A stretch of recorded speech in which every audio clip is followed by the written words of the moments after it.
E para finalizar essa série de fatores relacionados ao prognóstico, ou seja, ao que a gente espera dessas lesões de cárie, para então decidir o tratamento a partir deles, nós vamos falar agora sobre a atividade das lesões. Então, a atividade das lesões, ela é um fator bastante explorado em relação à velocidade de progressão dessas lesões, e nós avaliamos baseado em características clínicas que refletem o processo de desmineralização e remineralização pelo qual essa lesão está sendo ou pode ter sido formada. Então, no caso das lesões ativas, elas trazem evidências de que o biofilme está ali sobre aquela lesão, fazendo com que ela se mantenha ativa e continue progredindo caso nada seja modificado. Por isso, a gente vai avaliar características do esmalte e da dentina, se essa lesão já estiver em dentina, que nos mostrem isso. Então, se vemos o esmalte, nós vemos um esmalte geralmente mais esbranquiçado, bastante poroso, se nós víssemos microscopicamente, e isso se reflete clinicamente com uma aparência de, conforme secamos, como se ficasse cada vez mais evidente, como se fosse um giz. Lesões opacas, que refletem a presença do biofilme desmineralizando aquela superfície, e também lesões que, quando passamos a sonda, sentimos a rugosidade, refletindo também a desmineralização que acontece e a presença do biofilme constante sobre essas lesões. Se em dentina, vemos geralmente uma dentina amolecida, como essa aqui que vocês podem ver. Essa dentina amolecida também é reflexo do acúmulo de biofilme sobre a lesão, que faz com que essa lesão se mantenha ativa e continue progredindo. Então, essa é a característica mais fiel que a gente tem em relação à avaliação de dentina quanto à sua atividade da lesão. Por outro lado, nas lesões inativas, a gente tem uma característica ao oposto do que nós vemos aqui nas lesões ativas. Então, a gente tem a ausência das opacidades, então a superfície está mais brilhante, não está com aquele aspecto poroso que fica cada vez mais evidente conforme secamos, ele se torna bem parecido com o esmalte sadio e também liso, né, parecido ao esmalte sadio também. Em alguns casos, durante esse processo de inativação, que é dinâmico, né, não é do dia para a noite, ele vai acontecendo, tem incorporação dentro daqueles poros que a gente tinha aqui na lesão ativa, de pigmentos. Então, muitas lesões inativas são pigmentadas também, embora, né, gravem isso, nem todas as lesões escuras são inativas.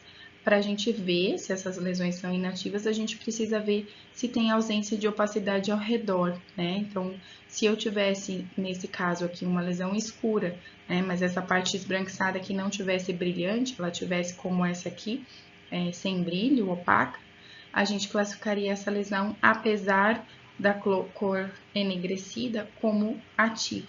Ela só é inativa aqui porque o conjunto das características levam para essa classificação.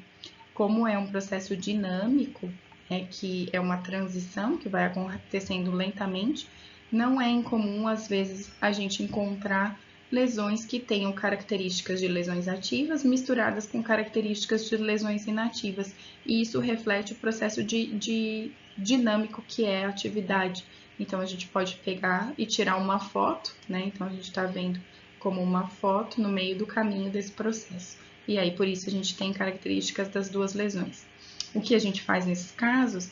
A gente classifica pela maior quantidade de critérios que a gente encontrar. Então, se eu tenho uma lesão que é opaca, é rugosa, mas eu acho que ela está escurecida, eu vou classificar pela maioria dos critérios que estão levando para o lado da lesão ativa, porque ela é opaca e rugosa, ao passo que só o escurecido está do outro lado.